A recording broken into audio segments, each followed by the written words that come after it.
Ultimately നമ്മുടെ ആ സ്വപ്നം എന്ന് പറയുന്നത് ഒരു സിനിമയിൽ അഭിനയിക്കുക അല്ലെങ്കിൽ ഇപ്പോൾ വലിയ പ്രധാനപ്പെട്ട വേഷം ചെയ്യുക എന്നൊക്കെയായിരുന്നു. ഞാൻ ഇൻഡസ്ട്രി വന്നിട്ട് 25 വർഷമായി. ഈ 25 വർഷം തരുന്ന ഈ സമയത്താണ് ഞാൻ നായകനായിട്ട് അഭിനയിക്കുന്ന ഒരു സിനിമ വരുന്നത്, ശ്രീ അയ്യപ്പൻ. ഇന്ന് അയ്യപ്പൻ്റെ ജന്മദിനമാണ്, ഉത്തര നക്ഷത്രമാണ്. ഈ ദിവസം നമ്മൾ റിലീസായിരിക്കുന്നത്. ഇന്നത്തെ എൻ്റെ ക്യാരക്ടറിൻ്റെ പേര് മണികണ്ഠനാണ്. ഞാൻ അയ്യപ്പനല്ല. പക്ഷേ ഈ പറഞ്ഞ പോലെ 25 വർഷത്തിന് മുമ്പ് ഞാൻ അഭിനയിച്ച സീരിയലിൽ എൻ്റെ ക്യാരക്ടറിൻ്റെ പേര് മണികണ്ഠനായിരുന്നു, മോഹന സീരിയലിൽ. അപ്പോൾ അതൊരു കോയിൻസിഡൻ്റായി കാണുന്നു. പിന്നെ ഈ പറഞ്ഞൊരു ഭാഗ്യമാണ്. ഇപ്പോൾ സിനിമ കണ്ടു കഴിഞ്ഞപ്പോൾ എല്ലാവരും വലിയ സന്തോഷം പറയുന്നു, ഇഷ്ടം പറയുന്നു. സിനിമ നന്നായിട്ടെന്ന് പറയുമ്പോൾ ഭയങ്കര അഭിമാനം, സന്തോഷം, കണ്ണുകൾ നിറഞ്ഞു. ഈ പറഞ്ഞ പോലെ നമ്മളിങ്ങനെ വരണം എന്ന് ആഗ്രഹിക്കുന്ന ഒരുപാട് എന്നെക്കാളുപരി ഞാൻ വളരെ ഈ പറഞ്ഞ പോലെ ഇതൊക്കെ മതി ചിന്തിക്കുന്ന ആളാണ്. പക്ഷേ എൻ്റെ കൂടെ ഉള്ളവർ, എൻ്റെ ഫാമിലി ആണെങ്കിലും എൻ്റെ കൂട്ടുകാരാണെങ്കിലും എൻ്റെ നാട്ടുകാരാണെങ്കിലും എൻ്റെ സൗഹൃദങ്ങളാണെങ്കിലും ഒക്കെ അനീഷ് ഇങ്ങനെ പോരാ, പക്ഷെ ഇനിയും വരണമെന്ന് പറഞ്ഞുകൊണ്ട് അവർക്ക് മുന്നിൽ കൊടുക്കാൻ എനിക്കൊരു ചെറിയ ഗിഫ്റ്റാണ് എൻ്റെ ശ്രീ അയ്യപ്പൻ. കുഴപ്പമില്ലടാ, ഞാൻ ഇത്രയൊക്കെ എത്തിയടാ എന്ന് പറയാൻ പറ്റുന്ന ഒരു സാധനത്തിലേക്ക് എത്താൻ പറ്റിയത് ഏറ്റവും വലിയ ഭാഗ്യം, സന്തോഷം.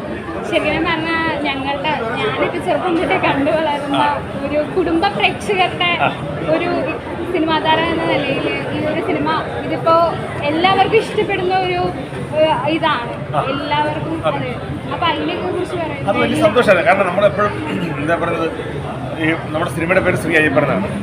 അയ്യപ്പൻ ദർശനം എന്ന് പറയുന്നത് നാനാജാതി മതസ്ഥർക്കും ദർശനം കിട്ടും. താഴെ ഇരിക്കുന്ന വാവരാണ് അല്ലെങ്കിൽ പറഞ്ഞ എല്ലാവർക്കും പോകാൻ പറ്റുന്ന ഇടമാണ് എന്ന് പറഞ്ഞ പോലെയാണ് ശ്രീ അയ്യപ്പൻ എന്നാണ് പേരെങ്കിലും എല്ലാവർക്കും ഒരുമിച്ചിരുന്ന് കാണാൻ പറ്റുന്ന കുടുംബ പ്രേക്ഷകരെ തൃപ്തിപ്പെടുന്ന തരത്തിലുള്ള സിനിമയാണ് ശ്രീ അയ്യപ്പൻ. അപ്പോൾ അതിൽ നായകനായിട്ട് അഭിനയിക്കുക എന്ന് പറയുന്നത് തന്നെ ഏറ്റവും വലിയ ഭാഗ്യമാണ്. അതങ്ങനെ എങ്ങനെയോ സംഭവിച്ചു.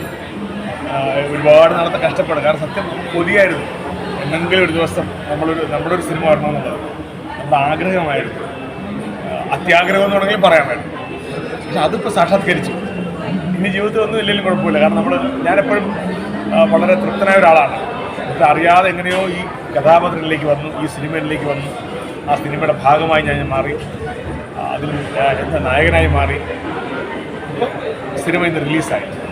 25 വർഷമായിട്ട് ഈ ഒരു ഇൻഡസ്ട്രിയിലുണ്ടല്ലോ.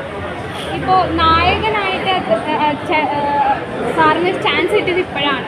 അപ്പോൾ ഈ ഇൻഡസ്ട്രിയിലേക്ക് നമ്മൾ ഒരു ചെറിയ വേഷത്തിൽ നിന്ന് ഇത്രയും വളർന്നു വരാനായിട്ട് അതിനെക്കുറിച്ച് എന്താണ് പറയുന്നത്? അല്ല, അതായത് കഴിഞ്ഞ 25 വർഷമായിട്ട് ഞാൻ ചെയ്യുന്ന മേഖലകളിൽ ഞാൻ നായകനായിരുന്നു. തമിഴിലാണെങ്കിലും മലയാളത്തിലാണെങ്കിലും നായക കഥാപാത്രം തന്നെയാണ് ചെയ്തിട്ടുള്ളത്.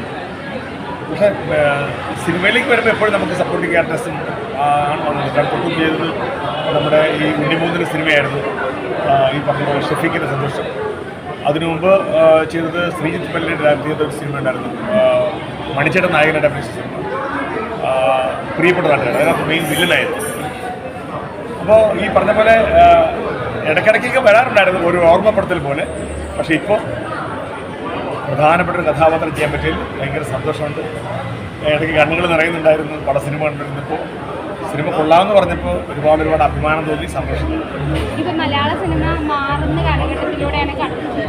അതുകൊണ്ടാണോ ഈ ഒരു സിനിമ പലവർക്കും ഇപ്പോൾ ചെറിയ വേഷങ്ങളിൽ അഭിനയിച്ചു വന്നവർക്കും എളുപ്പമാണ് ഇപ്പോൾ സിനിമയെ നടൻ എന്നത് കുറച്ചും കൂടി എളുപ്പമാണ്? നിങ്ങളുടെ കാലഘട്ടത്തിൽ നിന്ന് ഇപ്പോൾ വരുന്ന അപ്കമിങ് ആക്ടേഴ്സിന് കുറച്ചുകൂടി എളുപ്പമായിട്ട് തോന്നുന്നുണ്ടോ? സിനിമ മാത്രമല്ല, ഈ കാലം തന്നെ മാറിക്കൊണ്ടിരിക്കുകയാണ്. നമ്മുടെ സംസ്കാരം മാറുന്നുണ്ട്, മനുഷ്യർ മാറുന്നുണ്ട്, നമ്മുടെ എല്ലാ തരത്തിലുള്ള രീതികളും മാറും, ആചാരങ്ങൾ മാറുന്നു, അനുഷ്ഠാനങ്ങൾ മാറുന്നു, എല്ലാം മാറുന്നു. അപ്പോൾ അതിനനുസരിച്ച് കാര്യങ്ങൾ ഓരോ സിനിമയും മാറിയില്ല, അത്രയേ ഉള്ളൂ. നമ്മുടെ ഭാഷ, നമ്മുടെ സംസ്കാരം ഒക്കെ മാറിക്കൊണ്ടിരിക്കുകയല്ലേ. അപ്പോൾ അങ്ങനെ നോക്കുമ്പോൾ ആ മാറ്റത്തിൻ്റെ ഭാഗമായിട്ട് നമ്മൾ നിൽക്കുന്നുണ്ട്, നമുക്ക് മാറാൻ പറ്റുന്നതാണ്. പിന്നെ ഈ ഇത്തരം കഥാപാത്രങ്ങൾ കിട്ടുക എന്ന് പറയുന്നത് ഒരു ഭാഗ്യമാണ് അല്ലേ. നമ്മളെല്ലാവരും ആഗ്രഹിക്കുന്നതാണ് മികച്ച കഥാപാത്രം. നമ്മൾ ചെയ്തുകൊണ്ടിരിക്കുന്നതിനേക്കാൾ മികച്ചത് ചെയ്യാനാണ് എപ്പോഴും ആഗ്രഹിക്കുന്നത് അല്ലേ. 10 കിട്ടുകൾ 100 മതിയെന്നും 100 കിട്ടുകൾ സഹസ്രം മതിയെന്നും ആഗ്രഹിക്കുന്നതാണ് മനുഷ്യ സഹജമാണ്. അതിപ്പോൾ കഥാപാത്രങ്ങളാണെങ്കിലും പണമാണെങ്കിലും സമ്പാദ്യമാണെങ്കിലും പ്രശസ്തിയാണെങ്കിലും ഒക്കെ അങ്ങനെ തന്നെയാണ്. അപ്പോൾ ഒരു നടനെന്ന നിലയിൽ നമ്മൾ ആഗ്രഹിക്കുന്നത് നമുക്ക് ഏറ്റവും മികച്ച കഥാപാത്രം കിട്ടുന്നതാണ്.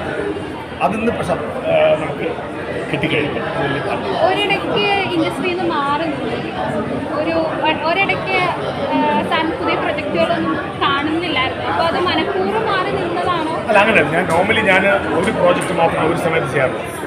ഞാനിപ്പോൾ ചെയ്തത് അലിയൻസിൻ്റെ ഒരു പ്രോജക്റ്റായിരുന്നു. അത് 7 വർഷം ആയി നടന്നുകൊണ്ടിരിക്കുന്നു. ഇതിന് തൊട്ട് മുമ്പുള്ളത് കാര്യനിസാരമായിരുന്നു. അത് 7 വർഷമായി. അതിനു മുമ്പ് തമിഴാണ് ചെയ്തിട്ടുണ്ട് 2 സീനിൽ. അതും നന്നായി കുറച്ച് നാൾ പോയി. അപ്പോൾ മാറിയെന്ന് തോന്നുന്നത് ഞാൻ മാറിയിട്ടില്ല, മലയാളത്തിൽ നിന്ന് മാറി തമിഴിലേക്കായിരുന്നു ഞാൻ ആ സമയം. അതായത് ഞാനെന്നും ഉണ്ടായിരുന്നു.